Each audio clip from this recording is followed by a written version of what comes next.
Materi PKN Bab 2 Kelas 9. Assalamualaikum adik-adik. Ayo persiapkan bukunya. Mari kita mulai belajar. Semangat! Bab 2 Pembukaan Undang-Undang Dasar Negara Republik Indonesia tahun 1945. Sub ke-1 Makna Alinea Pembukaan Undang-Undang Dasar tahun 1945.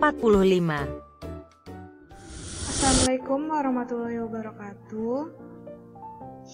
Ya, pada hari ini kita akan belajar PPKN masuk kepada bab 2, yaitu tentang pembukaan Undang-Undang Dasar Negara Republik Indonesia tahun 1945. Yang mana sebelum materi ini sudah dibahas tentang Pancasila sebagai dasar negara dan pandangan hidup bangsa, yang berisi tentang penerapan Pancasila, dinamika nilai-nilai Pancasila, dan perwujudan dari nilai-nilai Pancasila.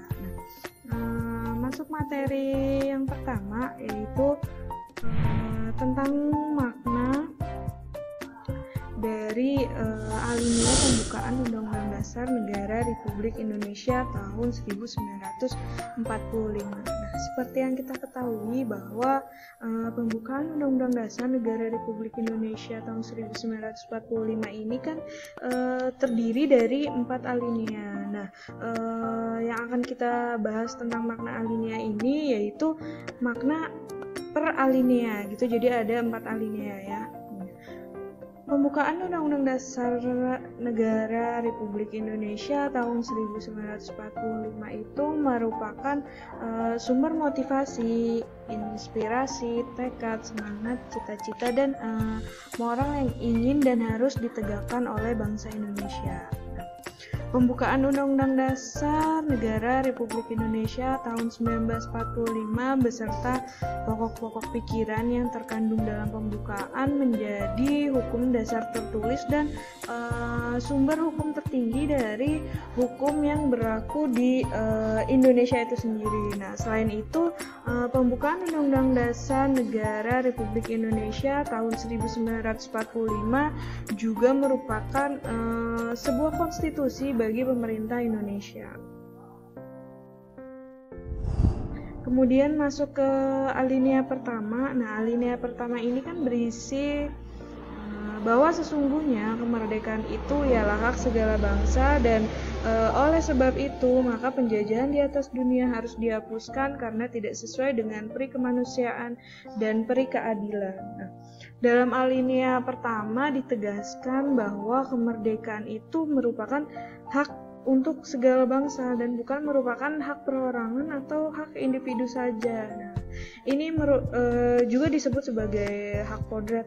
Hak kodrat itu merupakan hak atas karunia dari Tuhan Yang Maha Esa yang melekat pada manusia sebagai makhluk individu dan makhluk sosial. Pada alinea pertama ini juga bermakna bahwa penjajahan itu bertentangan dengan peri kemanusiaan dan peri keadilan, sehingga adanya penjajahan harus dihapuskan untuk mendapatkan hak merdeka. Nah, pelanggaran terhadap hak kemerdekaan tersebut tidak sesuai dengan hakikat manusia dan hakikat adil, sehingga harus dilakukan suatu pemaksaan, yaitu penjajahan harus dihapuskan. Kemudian makna alinea kedua. Nah, alinea kedua ini kan berisi tentang dan perjuangan pergerakan kemerdekaan Indonesia telah sampailah kepada saat yang berbahagia dengan selamat sentosa mengantarkan rakyat Indonesia ke depan pintu gerbang kemerdekaan negara Indonesia yang merdeka, bersatu, berdaulat, adil, dan makmur. Nah, kalau alinea pertama bermakna tentang hak kodrati, maka pada alinea kedua berisi tentang penjabaran tentang penilaian dari para pendiri bangsa. Jika Indonesia dipandang sebagai sebuah negara yang merdeka, berarti Indonesia adalah negara yang bebas dari kekuasaan bangsa lain dan dapat menentukan nasibnya sendiri.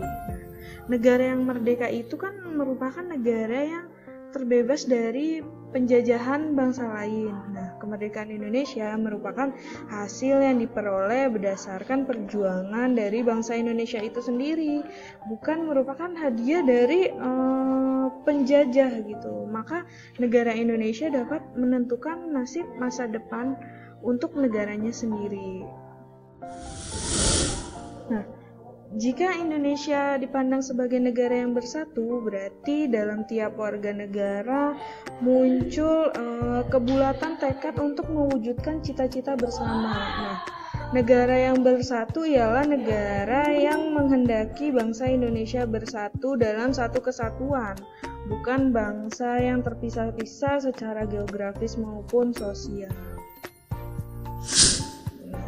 Jika Indonesia dipandang sebagai negara yang berdaulat, berarti ada kebebasan yang menentukan tujuan dan nasibnya sendiri dengan kekuatan dan kekuasaannya sendiri. Nah, ini berdaulat ini juga mengandung makna bahwa Indonesia sebagai negara berkedudukan sederajat dengan negara lain, sehingga bebas dalam menentukan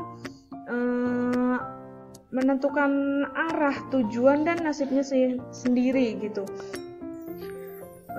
Menentukan kebijakan bangsa juga tanpa campur tangan negara lain gitu. Kemudian yang selanjutnya, Indonesia yang adil berarti terwujudnya keadilan antar warga negara serta kesetaraan hak dan kewajiban tiap warga negara Indonesia. Nah, keadilan di sini berarti bahwa adanya keseimbangan antara hak dan kewajiban yang harus dijalankan oleh tiap warga Indonesia. Hubungan antara negara dengan warga negara serta hubungan antara warga negara dengan warga negara lainnya harus dilandasi oleh prinsip keadilan. Nah, negara Indonesia ini kan juga harus menerapkan keadilan di berbagai bidang, seperti bidang ekonomi, berhubungan dengan keuangan, kemudian politik, berhubungan dengan kekuasaan, dan sosial budaya maupun pertahanan keamanan. Kemudian Indonesia yang makmur. Nah, ini berarti terpenuhinya kebutuhan warga negara Indonesia, baik kebutuhan material maupun kebutuhan spiritual. Nah, kemakmuran yang akan diwujudkan bukan hanya kemakmuran bagi perorangan atau sebagian kelompok, namun kemakmuran bagi seluruh lapisan masyarakat. Nah, adanya prinsip keadilan dan persatuan menjadi dasar perwujudan kemakmuran bagi warga negara Indonesia. Kemudian masuk kepada pembahasan alinea ketiga yang berisi atas berkat rahmat Allah yang Maha Kuasa dan dengan didorongkan oleh keinginan luhur supaya berkehidupan kebangsaan yang bebas, maka rakyat Indonesia menyatakan dengan ini kemerdekaannya. Nah, terlihat dalam proklamasi dan pembukaan Undang-Undang Dasar Negara Republik Indonesia tahun 1945 ini merupakan satu kesatuan yang tidak dapat dipisahkan gitu. Proklamasi dan pembukaan Undang-Undang Dasar Negara Republik Indonesia tahun 1945 ini merupakan suatu kesatuan yang bulat. Hak yang terkandung dalam pembukaan ini merupakan suatu amanat yang luhur dan suci dari proklamasi. Nah, kemudian makna proklamasi kemerdekaan yaitu pernyataan bangsa Indonesia kepada diri sendiri maupun kepada dunia luar bahwa bangsa Indonesia ini telah merdeka, dan tindakan-tindakan yang segera harus dilakukan itu berkaitan dengan pernyataan kemerdekaan itu sendiri gitu, yang telah dirinci dan mendapat pertanggungjawaban dalam pembukaan Undang-Undang Dasar 1945. Dalam alinea ketiga, bangsa Indonesia mengaku bahwa manusia adalah makhluk ciptaan Tuhan, sehingga kemerdekaan Indonesia tidak hanya dicapai dengan segenap usaha bangsa Indonesia, tetapi juga dicapai berkat rahmat dari Allah yang Maha Kuasa. Nah, bangsa Indonesia menyadari bahwa tanpa rahmat Tuhan, maka bangsa Indonesia tidak akan merdeka.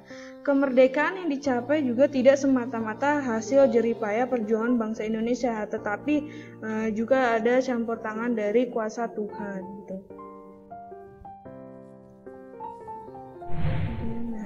Indonesia mengakui hak kodrati untuk segala bangsa, yaitu kehidupan kebangsaan yang bebas. Kemerdekaan merupakan keinginan luhur bangsa supaya dapat menjalani kehidupan yang bebas dan merdeka, bebas dari segala bentuk penjajahan dan penindasan sehingga bisa menentukan nasib sendiri.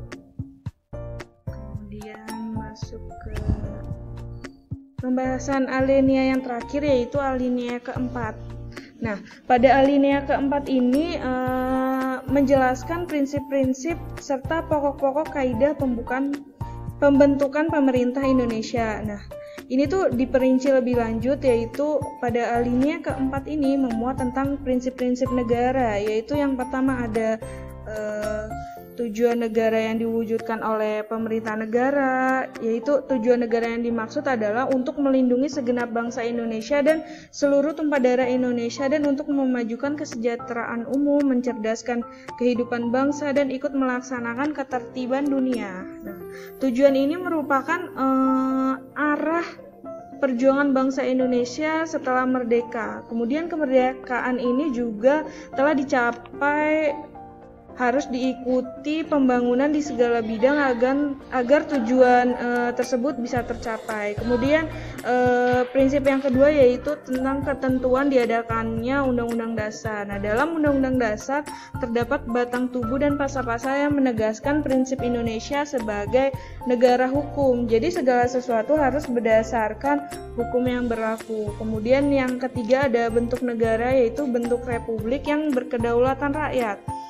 Republik merupakan bentuk pemerintah yang pemerintahnya itu dipilih oleh rakyat, kemudian kekuasaan tertinggi dipegang oleh rakyat, dan rakyat memiliki kekuasaan untuk menyelenggarakan pemerintahan baik secara langsung maupun tidak langsung. Kemudian yang terakhir yaitu dasar negara, Pancasila. Nah, Pancasila ini merupakan satu kesatuan yang utuh dan tidak dapat dipisahkan. Nah, Pancasila ini telah sah dan berlaku serta mengikat seluruh lembaga negara, masyarakat, dan setiap warga negara. Oke. Sekian materi untuk makna dari pembukaan Undang-Undang Dasar Negara Republik Indonesia. Wassalamualaikum warahmatullahi wabarakatuh. Apakah ada pertanyaan? Silahkan berikan tanggapan kalian. Terima kasih, sampai jumpa.